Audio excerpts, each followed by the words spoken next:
అరే ఇదేంద్రన్న ఆయన పొద్దుగాల లేసి ఏం లొల్లి ఇది సప్పుడు ఏమవుతుంది బయట అని నేను బయటకు పోయి చూసేసరికి అక్కడ పక్కింటి వాళ్ళు బాగా గొడవ పడుతున్నారు. అందరూ ఒక వింతగా చూస్తున్నారు కానీ పాపం వాళ్ళని ఎవ్వరు ఆపుతలేరు. ఎవరిని ఎందుకు ఏమైంది గట్లా ఒక్కళ్ళు కూడా ఎందుకు పోతలేరంటే ఏమన్నా అనుకొని మధ్యలో పోతే మనల్ని ఏమన్నా అంటారు అని ఒక్కళ్ళు కూడా పోతలేరు వాళ్ళ ఇంట్లోకి.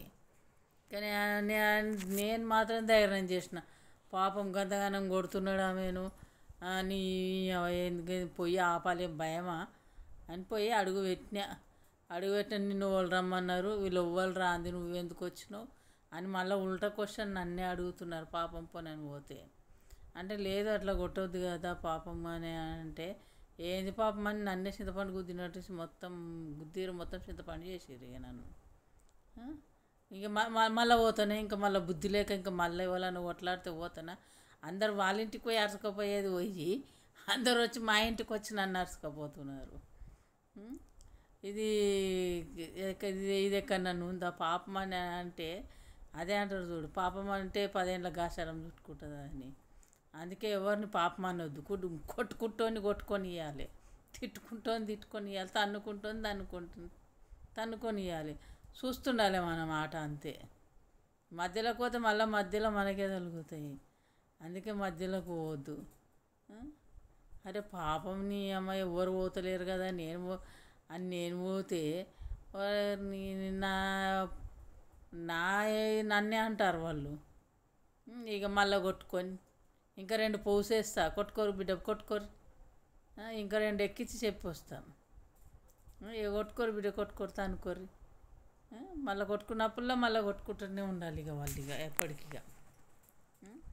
మరి గంతన పోయి చెప్పినప్పుడు వినాలి కదా మనుషులు. వద్దమ్మ ఏదో భార్యాభర్తలు అన్నప్పుడు ఏదో సమస్య వస్తుంది, ఏదో పిల్లల దగ్గరనో ఏదో ఒకటి వస్తుంది. మనం వాళ్ళు కొట్లాడతారు చేస్తారు, మన ఇళ్ళలో కూడా ఉంటాయి గొడవలు ఉన్నాయని కాదు. అరే పాపం ఇంతమంది చుట్టూ అందరు ఇట్లా వింతగా చూస్తున్నారు. వాళ్ళకి ఏంటంటే ఒక టైంపాస్ అనమాట. మనం కొట్లాడుతుంటే వాళ్ళకి టైంపాస్ అవుతుంటుంది. ఆ టైంపాస్ మరి ఒక్కడన్నా పోయి మాత్రం ఆపుతలేరు కానీ మాత్రం ఆ టైంపాస్ మాత్రం చేస్తున్నారు. అది నేను ధైర్యంగా పోతే వాళ్ళు నన్నే తిట్టిర్రు వాళ్ళు. అందుకే అబ్బో ఇంకా మళ్ళీ పోతాను, అబ్బో ఎవరు ఇళ్ళలోకి పోవద్దు, వాళ్ళు తన్నుకున్నా పోవద్దు, గుద్దుకున్నా పోవద్దు, వాళ్ళు ఏదైనా పోవద్దు ఇక. అమ్మో గింత మరి అట్లాంటి వాళ్ళు ఎందుకు కొట్టుకోవాలి? మెల్లగా మాట్లాడుకోవాలి. ఏదైనా ఉంటే సమస్య ఉంటే మెల్లగా మాట్లాడుకోవాలి, గట్టిగా మాట్లాడుకోవద్దు. ఎవరికి వినిపోయినట్టు 4 గోడల మధ్యలో మాట్లాడుకోవాలి తప్ప కానీ ఇంకా ఇట్లా గట్టిగా మాట్లాడుకొని 10 మంది వింటట్టు మాట్లాడితే అది వినే వాళ్ళకు మా సొంటి వాళ్ళకి టైంపాస్ అవుతుంది తప్ప కానీ మీకు అలా లాభం ఏమి ఉండదు. అందుకే జాగ్రత్తగా ఉండండి. కొట్టుకున్నా మెల్లగా కొట్టుకోండి, లేకపోతే టీవీ సౌండ్ ఎక్కువ పెట్టుకొని కొట్టుకోండి, ఎవరికి వినిపించదు అప్పుడు. అర్థమైందా?